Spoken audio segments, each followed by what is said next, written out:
आपकी अदालत में स्टार क्रिकेटर मोहम्मद शमी पर आरोप છે કે એ બધાને ડરાવે છે। શમી, બધા ક્રિકેટર્સ કહે છે કે શમીએ પોતાની બોલિંગનો ડર ઊભો કર્યો છે। તોડી નાખીશ, ફોડી નાખીશ, બોલ મોઢા પર લાગશે, પગ પર લાગશે, ક્યાં લાગશે, બધા ડરે છે શમીની બોલિંગથી। સર, હું મારું કામ કરું છું। હું કોઈને ડરાવવા નથી જતો સર। હું આવા આરોપો કોણ લગાડે છે યાર? હું માનું છું કે તમે જો 140ની ઉપર બોલ નાખો છો તો બોલ મૂવમેન્ટ કરે છે, તો ઘણા લોકોને ડિફિકલ્ટીઝ થાય છે। હા, મારવાવાળી વાત છે, તો ટાર્ગેટ તો કરવામાં આવે છે। એ એક પ્લેયર છે જે મારા આ ટાર્ગેટ લિસ્ટમાં છે, જે હંમેશા રહે છે અને મારી સાથે લગભગ 20 વર્ષોથી રિદ્ધિમાન શાહ, એ જો એ નેટમાં આવશે તો હું પહેલો બોલ બાઉન્સર મારીશ। એને પણ ખબર છે અને મને પણ ખબર છે।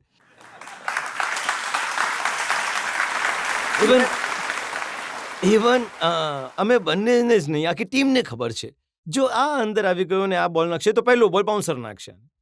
કેમ કે મને ખબર છે કે એ ઘણું જ વધારે ફ્લેક્સિબલ છે। કેમ કે એક હોય છે ને કે એક શોટ મારી દે તો સારું લાગે છે યાર, અરે વાહ શોટ મારી દીધો, કે બીટ થાય છે તો આમ ડરીને બીટ થઈ જાય છે। મને લેફ્ટ કરે છે, એક જુદા જ પ્રકારની ફ્લેક્સિબિલિટી છે એની અંદર યાર। એ આવી રીતે બેન્ડ થાય છે, આપણે જેમ આગળ બેન્ડ થઈએ પાછળની તરફ બેન્ડ થઈ જાય છે। તો મને એને બાઉન્સર મારવા એ માટે પણ સારું લાગે છે, એને કોઈ જ વાંધો નથી। તો પછી નેટની અંદર જો બેટ્સમેન મળી જાય તો પછી કહેવું શું? તો મારી સાથે તો એ બેસ્ટ બડી છે પહેલેથી જ।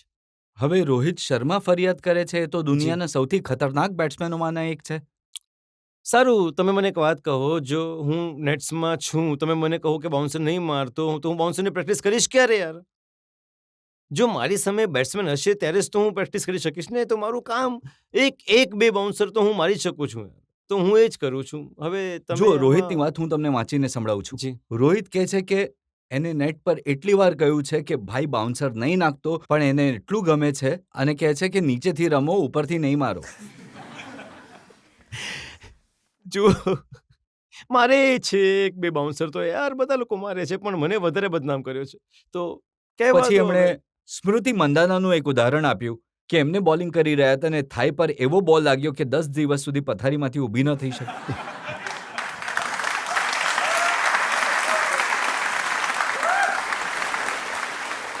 નહીં, એ ત્યારે મારા ઘૂંટણનું ઓપરેશન થયું હતું 2025 વર્લ્ડ કપ પછી। તો રિહેબ ચાલી રહી હતી, વુમેન્સ ટીમ આવી હતી ઇન્ડિયાની એનસીમાં પ્રેક્ટિસ કરવા માટે। તો ફિઝિયોએ કહ્યું કે તમારે 4 કે 5 ઓવર નાખવાની છે અને ઓછા ડગલા લઈને નાખવાનું છે, 4-5 ડગલાઓથી। મેં કહ્યું કે યાર મારી મેચ ચાલી રહી છે, હું એમને નાખી શકું છું? કેમ કે હું એકલો કરવામાં બોર થઈ જાઉં છું, કેમ કે મને બેટ્સમેન જોઈએ છે। તો એમને લાગ્યું કે યાર 4-5 પગલાઓમાં શું ફાસ્ટ બોલ નાખશે, પણ એમ પણ એ પગેથી લંગડાતો તો છે જ। તો છોકરીઓને પણ પૂછ્યું કે 6 ડગલાઓથી 5 ડગલેથી બોલ નાખશે તો ચાલશે? તો કહ્યું હા ઓકે છે। એમને તો એ એક્સપેક્ટ નહોતું કર્યું કે સ્વિંગ પણ થશે। એમને તો પેસનો જ આઈડિયા હતો ને કે 30 યાર્ડથી દોડીને આવશે તો ઝડપી નાખશે, એમણે એવી રીતે શોટ માર્યો।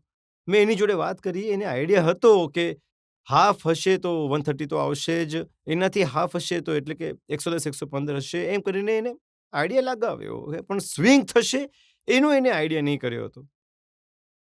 પહેલી બોલ 2 બોલ મેં એને બહાર કાઢી તો એ બીટ થઈ ગઈ ત્યાંથી। હવે જ્યારે અંદરવાળો બોલ નાખ્યો તો એની અંદર થાઈ પર વાગ્યો, ત્યાંથી પતી ગયું। પછી તો મેં મારી બોલિંગ એકલામાં જ જઈને નાખી। મેં કહ્યું નહીં ભાઈ, આમ મારે માથે પડી જશે। જો વિરાટ કોહલી જેવો પ્લેયર એ એવું કહે છે કે શમીના બોલને રમવું ઇમ્પોસિબલ છે, એ નહીં ખબર કે બોલ અંદર આવશે કે બહાર જશે। જૂઠું બોલી રહ્યો છે। એક દિવસ જ્યારે વિરાટ અને રોહિત હોય છે તો કોમ્પિટિશન રાખીએ છીએ। એ કહે છે કે હું આઉટ નહીં થઈશ અને અમે વિચારીએ છીએ કે અમે આઉટ કરીશું। તો એવું થાય છે, ક્યારેક ક્યારેક ઘણા સારા બોલ પર શોટ મારે છે તો એ હસે પણ છે સામેથી। હવે બંને તરફ ચાલો જ છે તો કેવી રીતે થશે? પણ વિરાટને આઉટ કરવાનો ફોર્મ્યુલા તમે બનાવી રાખ્યો છે? હોય છે સર, જ્યારે એ રન પણ તો બનાવે છે ને, તો તો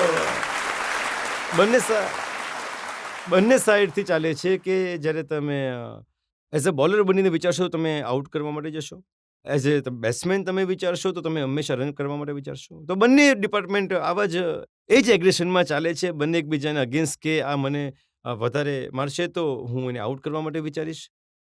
ઠીક છે, સારું બેટલ છે.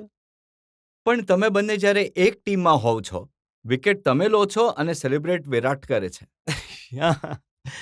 આના ઘણા પિક્ચર્સ પણ છે. એક દિવસ મેં એને પૂછ્યું પણ તો ઘણું જ અજીબ પિક્ચર હતું. વિકેટ મને ખબર છે કે મેં એને આઉટ કર્યો છે અને એ પિક્ચરની અંદર વિરાટ કોહલીનો ફોટો છે, સ્ટમ્પની ઉપર જમ્પ કરે છે, એમાં સેલિબ્રેટ કરી રહ્યો છે. મેં એને પિક્ચર મોકલ્યું, કહ્યું કે ભાઈ આ શું છે ભાઈ? તો પૂછે શું છે? આવી રીતે કહે છે શું છે? હું તો મજાક કરતું છું, દોડતો રહે તું. મેં કહ્યું યાર આવું નથી હોતું. મેં કહ્યું જો તમે ફાસ્ટ બોલર હો તો તમે કેવું કરતે? તમારી એનર્જી તો સેલિબ્રેશનમાં નીકળી જવાની હતી બધી. તો બોલિંગ ક્યારે કરતે તમે? તો કે આટલા માટે તો નથી બન્યો. તો અલગ મજા છે. અમારી જે યુનિટ રહી છે, અમે જે 10-12 વર્ષ જે સાથે ક્રિકેટ રમ્યા છીએ, એક અલગ બોન્ડ છે, અલગ એક પ્રકારે એક અલગ પ્રેમ કહી શકો, એક અલગ પ્રકારની મિત્રતા છે. પણ રોહિત વધારે ડેન્જરસ બેટ્સમેન છે બોલર માટે? ડિફરન્ટ છે સર કેલિબર બંનેઓનું. કેમ કે જો એઝ એન ઓપનર જોશો તો રોહિત ડેન્જર કદાચ મને નથી લાગતું કે કોઈ રમે છે. એસ્પેશિયલી વાઇડ બોલ તો બાપ રે બાપ. જો 3 નંબર પર તમે જુઓ છો તો વિરાટ કોહલી છે. નામ ઝટ કરીને મોઢા પર આવી જશે. તો આ બંને એક જુદા જ પ્રકારના બેટ્સમેન છે. ઘણા જ રેર જોવા મળે છે. તમે જ્યારે એમને રમતા જોશો તો તમને પણ લાગશે કે આ કંઈક ઇમ્પેક્ટ તો આવી રહી છે બોલ લાગવાનું બેટ પર. તો એ જે ફીલ જે છે, કોન્ફિડન્સ જે છે એ લોકોના રમવાનું, જે પ્રિપેરેશન છે એ એક જુદા લેવલનું છે. પણ રોહિત વધારે સેલિબ્રેટ નથી કરતા. હવે દરેક પોતપોતાની રીતે સ્ટાઇલ છે. તો કે તમે શાંત રહીને કામ કરવા માંગો છો. હું છું, મને જો 1 મળી જાય ત્યારે પણ સેલિબ્રેશન કરું છું, સૌ સડેલું. જો મને 5 મળી જાય તો પણ હું આવું સેલિબ્રેશન કરું છું. તો હું પણ ચેન્જ નથી કરતો. એ પણ પ્રકારે 100 બનાવશે તો પણ એ બેટ ઉચકી લેશે. બસ એટલું જ કરે છે. મને મારીને તો બોલને ફાડી દેશે.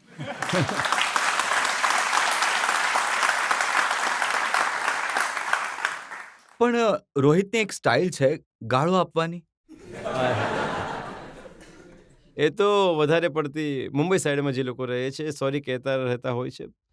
બટ એ ગાળો નથી એકચ્યુઅલી. એ એમના માટે એ એક પ્રકારે એનો ટોન છે. એમને માટે એક પ્રકારે વાત કરવાની રીત છે. અમારે ત્યાં કોઈ કરી દે તો લડાઈ થઈ જાય છે. પણ એ એવું નથી કે પર્પઝલી આપે છે. બટ એમની રીત છે એ વાત કરવાની. જેમ કે લોકલમાં વાત કરે છે ને એવી જ રીતે ત્યાં વાત કરે છે. બટ થાય છે ને કે ક્યારેક ટેન્સ હોય ગેમ અને માણસ ગાળો આપી દે તો રિએક્ટ થઈ જાય છે માણસ. તો થઈ જાય છે ક્યારેક. તો આજકાલ તો સ્ટમ્પ માઇક છે તો લોકો સાંભળી પણ લે છે. ઘણા બધા એવા કેસીસ છે કે કેમ કે તમે પલટી નહીં શકો, તમે ઇગ્નોર નહીં કરી શકો. તો એ માઇકની સાબિતી છે તમારી પાસે. હવે તમારી અને હાર્દિક પંડ્યાની જે બોલાચાલી થઈ એ પણ બધાએ સાંભળી. એકચ્યુઅલી હું મનનો ખરાબ નથી. પછી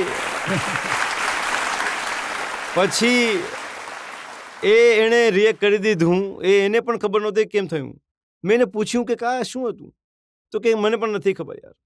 તો મેં કહ્યું કે ભાઈ તો પછી કેમ? પબ્લિકને મજા કરાવવા માટે? તો કે તમે તો મને ઓળખો છો 10 વર્ષથી. મેં તમને ભાઈ સિવાય કોઈ વર્ડ કહ્યો છે? કહ્યું નથી કહ્યું આજ સુધી. તો પછી કે હવે હું શું કરું? મને નથી ખબર. મને માફ કરો. મને નથી ખબર બાબા. તમે કહો તો હું મીડિયા પર પણ સોરી કહી દઈશ. મેં કહ્યું નહીં એની જરૂર નથી. બટ તું એક જો તમને કેપ્ટનશિપ આપવામાં આવે છે તો એક એવું કેપ્ટન માનવામાં આવી રહ્યા છે તમને, તો તમને પેશન્સ રાખવું પડશે. તમને એ દાયરામાં રહેવું પડશે જેથી લોકો મજા નહીં લે. તો અને એ પણ સમજે છે આ બધી વસ્તુઓને. પણ કહું છું ને કે ત્યાંનો ટોન જ એવો છે. હા, એ પણ ત્યાંનો જ છે. પણ જે અહીંના છે કેપ્ટન ધોની, એમની કુલનેસ કમાલની છે. શું એ ખરેખર આવા જ કુલ છે જેવા ટીવી પર દેખાય છે કે ક્યારેક એ પણ ગુસ્સો કરે છે? અહીં એવું નથી કે દરેક વખતે કુલ છે. એ જે ગેમની સિચ્યુએશન જે છે, જે ગેમની જે ડિમાન્ડ કરે છે એ વિચારવાની પાવર ઘણી સારી છે. અને સ્માર્ટલી એ જે ગેમ રમાડે છે અને રમે છે એ એક જુદી આવડત છે એમની. એવું નથી કે ઓફ ધ ફિલ્ડ પણ એવું પણ થોડું એગ્રેસિવ છે, પણ એવું નથી. પણ તમે ખોટું ગ્રાઉન્ડ પર જો કરશો તો તમને કહી દેશે કે હા તમે ખોટું કરી રહ્યા છો, આપણો પ્લાન આ હતો, તમે આ પ્લાનથી આગળ લખશે, તમારે આ કરવું જોઈએ. તો એ ક્યારેક ક્યારેક એઝ અ કેપ્ટન મને લાગે છે કે ઇરિટેટ પણ થઈ જતા હશે માણસ, જ્યારે વધારે રન જઈ રહ્યા છે કે પછી તમે આઉટ નથી કરી શકતા, તો મને લાગે છે કે થઈ જતું હશે, આપણે પણ થઈ જાય. પણ કેપ્ટન કુલ કહે છે કે કેમ કે પોતાનામાં જ રહે છે, પોતાની રીતે ગેમને ચલાવે છે અને ઘણી સરસ રીતે ગેમને જીતી જાય છે. અને એ પણ લોકોએ જોયું કે જે 2019માં તમે હેટ્રિક લીધી હતી, એની ઘણી ચર્ચા થઈ હતી. એ પહેલા ધોનીએ તમારા કાનમાં કોઈ મંત્ર ફૂંક્યો હતો, શું કરવું છે? એ મેચ ઘણી ટાઈટ મેચ બની ચૂકી હતી અને એક પ્રકારે અમારા હાથમાંથી નીકળી રહી હતી એ ગેમ. કેમ કે 12 બોલમાં 12 કે 14 રન જોઈતા હતા કદાચ, અને નબી રમી રહ્યો હતો ત્યાં. તો પ્લાનિંગ હતી અમારી કે અમે એને ત્યાં લેગ સ્ટમ્પ પર ફસાવીને રાખીએ, કારણ કે એ સાઈડ થોડી મોટી હતી. એ આઉટ થયો, એના પછી જ્યારે બીજી વિકેટ આઉટ થઈ, તો પછી આવ્યા દોડીને, કહ્યું કે શું કરવાનું છે તું? મેં કહ્યું કે કોઈ ઓપ્શન નથી, જડ પર સીધો હું મારવાનો છું, કહ્યું કે ઠોકી દે. યોકટ માર્યો, હેટ્રિક થયું, પછી મેચ પણ જીતી લીધી.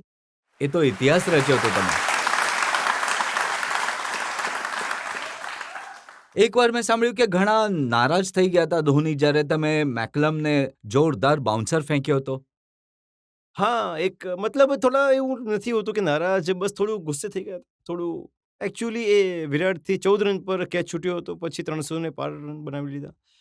એના પછી જ્યારે બીજો દિવસ હતો કદાચ 2 દિવસ અને એમને ફિલ્ડિંગ કરતા થઈ ગયા. પછી એક સારા બોલ પર એને શોટ માર્યો. લંચનો લાસ્ટ બોલ હતો, લંચ થવાનો હતો.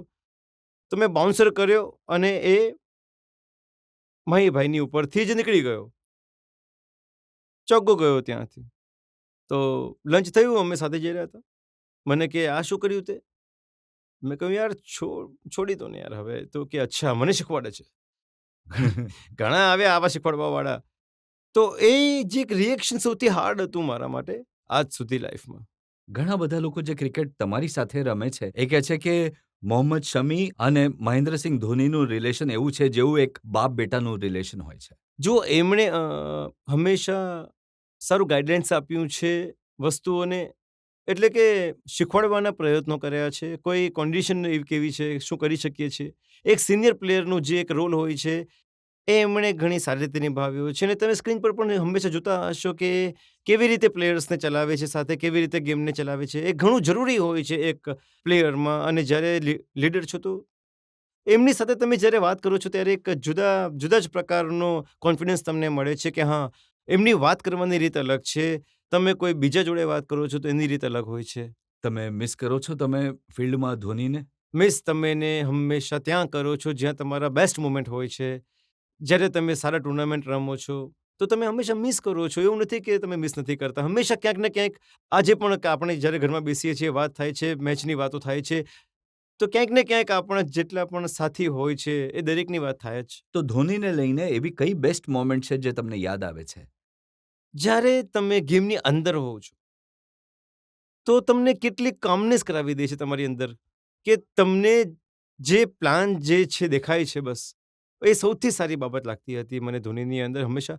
જ્યારે તમે ટ્રેકથી ઓફ થઈ જાઓ છો, ત્યારે તમે ખોટી લાઈન પર બોલ નાખો છો, તો તમે જોયું હશે કે દોડીને આવી જાય છે હંમેશા. અને ફક્ત એ જ રિમાઇન્ડ કરાવે છે કે આપણી વાત આ થઈ હતી, અત્યારે આ ખોટું છે, જો ચેન્જ કરવું હોય તો બોલો. આટલું જ કહેતા હતા.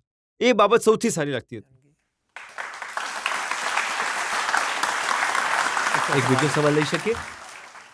એવું સાંભળવામાં આવ્યું છે કે તમને નોનવેજ વધારે જ ગમે છે અને તમે પોતે બનાવો પણ છો અને ખાઓ પણ છો. શું આ સાચું છે? જ્યાં સુધી નોનવેજનો સવાલ છે, ના તો મને કોઈ ખચકાટ છે અને ના હું કંઈ શરમાવું છું એમાં. દુનિયા નોનવેજ ખાય છે, હું પણ ખાઉં છું. અને રહી વાત કે હું વેજ નથી ખાતો, હું ખાઉં છું વેજ, પણ મારી ઇમેજ એવી બનાવી દીધી છે લોકોએ, એવું બોલીને, મજાકમાં બોલીને આટલી હાઈપ આપી દીધી છે કે એવું લાગે છે કે હું બિરયાની અને કબાબ પર જ જીવી રહ્યો છું. બટ હું વેજ પણ ખાઉં છું. અને એવું નથી કે ના જુઓ, રોહિત શર્મા કહે છે કે મને શમીએ કહ્યું કે જો સ્પીડ પકડવી છે, જો સ્ટ્રોંગ બનવું છે તો લાલ માંસ ખાઓ. જો હું મુસ્લિમ ફેમિલીમાં જન્મ્યો છું તો નોનવેજ તો સ્વાભાવિક છે કે હા, અહીંયા તમને મળશે. આ તો ઘણી કોમન વસ્તુ છે. તો હું કોઈને ફોર્સ નથી કરતો. જો તમારે ખાવું હોય તો ખાઓ, નહીં ખાવું હોય તો જો તમારા માટે ઇનફ વેજ છે તો વેજ છે. તમારું મન કરે છે તો વેજ ખાવાનું તો વેજ ખાઓ, તમારું નોનવેજ ખાવાનું મન કરે છે. હા, એક વસ્તુની ગેરંટી છે, જો તમને નોનવેજ ભાવે છે તો હું પ્રોવાઈડ સારું કરાવી શકું છું.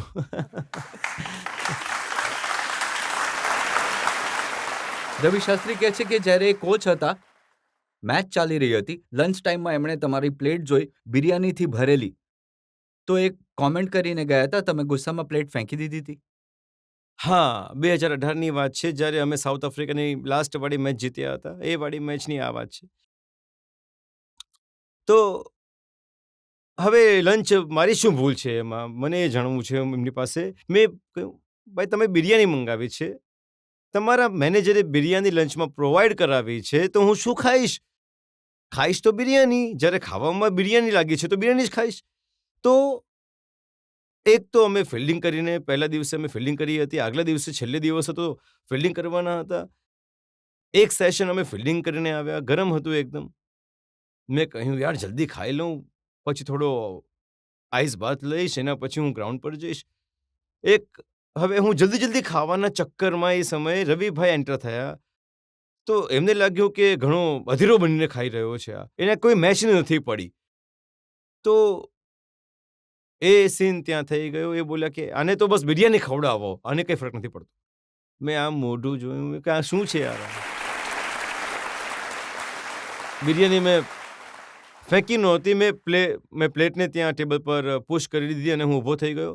જઈને આઈસ બાથ લઈ લીધો, તૈયાર થયો, ગ્રાઉન્ડ પર જતો રહ્યો. પછી આવ્યા વાત કરવા માટે 2-3 જણા. મેં કહ્યું મારી સાથે વાત નહીં કરતા, હમણાં હું એ ફ્રેમમાં નથી કે હું કોઈની સાથે વાત કરું. મેચ રમી લઈએ, મેચ પછી વાત કરીશું. બોલે જમી તો લે જતા પહેલા. મેં કીધું નહીં, નથી જમવું મારે. એના પછી ગયો. મને લાગે છે કે 6 કે 7 ઓવરમાં ટીમ ખતમ કરીને પાછો આવ્યો અને પછી બિરયાની ખાવા લાગ્યો. રવિ શાસ્ત્રીએ કહ્યું કે એમનો ગુસ્સો એમ જ રહેવા દો, ગુસ્સો ફિલ્ડમાં કાઢશે. થાય છે ક્યારેક આ વર્ક કરી જાય છે કે તમે જો તમારા સાથીને, તમારા ટીમમેટ્સને જો પંપઅપ કરવા હોય તો તમને કંઈક પોઈન્ટ્સ હોય છે તમારી પાસે કે હા કંઈક ને કંઈક નવું નીકળી આવે છે. હવે એ સમયના ફિગર્સ છે 12.3 ઓવર્સમાં 5 વિકેટ તમે લીધા હતા. હા, એ મેચ અમે લોકોએ જે સેશન આગલા સેશનમાં અમે ખતમ કરી દીધી હતી, પછી બિરયાની ખાધી હતી. અને આવી જ વસ્તુ અશ્વિન પણ માને છે. તો આવી વસ્તુઓ થાય છે. અશ્વિન શું છે, એ તમિલમાં વાત કરે છે, મને કંઈ સમજ નથી પડતી. હું આન્સર આપું છું, એ સાચું હોય છે. મને નહીં, મને સાચી જ ખબર નથી પડતી એ શું કહેવા માંગે છે. પણ મારો રિપ્લાય નીકળે છે એ સાચો હોય છે ઓલમોસ્ટ. ત્યાં જે હોય છે મારો આન્સર. તો એને લાગે છે કે હા આનાથી વિકેટ મળે છે, આમ જ વાત કરીશું આની સાથે. તો એ વાત સાચી છે કે જો શમીની અંદર આગ લગાવી હોય તો બિરયાની, મટન, ચિકન ખવડાવી દો. સર ભાવે છે, ખાઈ શકું છું, હજી એક્સ્ટ્રા પાવર મળશે તો એમાં શું વાંધો છે. સર મારો સવાલ એ છે કે તમને ક્રિકેટ ટીમમાં સૌથી ફની કોણ લાગે છે? ચહલને કહી શકીએ છીએ, કારણ કે જેવી એની બોડી છે એ પંગા એનાથી વધારે મોટા લે છે. હવે વિચારો, જો ચહલ મારી સામે છે, એક્ઝામ્પલ, હું શાંત બેઠો છું અને મારા કાનમાં કહે છે કે આવો હું તમને ખૂણામાં ધોઈ નાખીશ, તો પછી હું કેવું ફીલ થશે તમને? જો ચહેલ મને કહે છે કે તમારી ધુલાઈ કરી નાખીશ, હું તમને કરડીને ભાગી જઈશ, એવા કામ એ કરે છે. સૌથી ફનીએસ્ટ તો એ જ છે. હું ખોટું નથી કહેતો, પણ જો હું કદાચ જોરથી એનો હાથ પકડી લીધો ને તો એ તૂટી શકે છે. શિખર ધવન પણ ઘણા તોફાન કરે છે. એ એનું નેચર છે. શિખર હંમેશા એ જે પંજાબી વાળો મૂડ હોય છે એ એકદમ ઓન રાખે છે, હંમેશા ગીતો ગાતો રહે છે, ઠુમકા મારતો રહે છે, અને એને ગમે છે હું ચહેલ પહેલ કરું, તો એ ડિફરન્ટ ટાઈપના મૂડમાં રહે છે હંમેશા.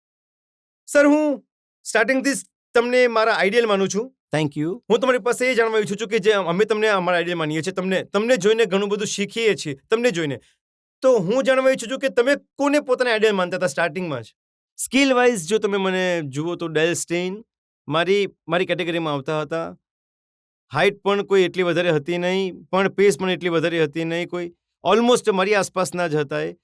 તો મને સિમિલરિટીઝમાં તો એ પસંદ હતા, પણ શીખવામાં જેમ કે વાત થઈ અમારે વસીમ અકરમ પાસે ઘણું શીખવા મળ્યું, ઝહીરભાઈ પાસે ઘણું શીખવા મળ્યું. આશિષ નહેરા પાસે ઘણું શીખવા મળ્યું. રોલ મોડલ હંમેશા એવા હોવા જોઈએ કે જે તમારા લેવલના હોવા જોઈએ. મારા તો ડેલ સ્ટેન હતા ભાઈ.